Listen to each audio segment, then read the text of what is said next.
Hi friend, in this video I will show you how you can fix this site can't be reached on Google Chrome.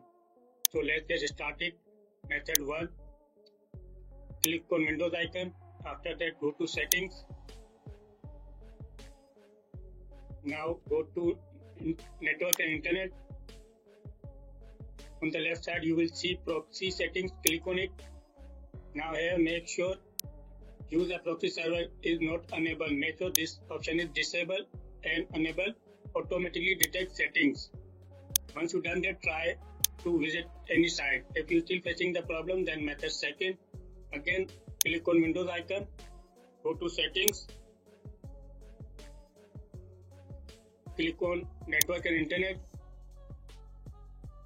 scroll down till you see change adapter options, click on it. Right click on your active internet connection and then click on properties. Now here scroll down till you find internet protocol version 6.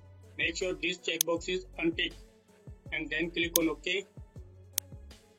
Close all the windows and try again. If you still facing the problem, then method 3. Again click on Windows icon, go to settings, click on network and internet, scroll down till you see network reset, click on it. Now simply click on reset now. This will reset your internet connection. After that try again to visit any site. If you find my video helpful, then do subscribe, like, comment. Thanks for watching.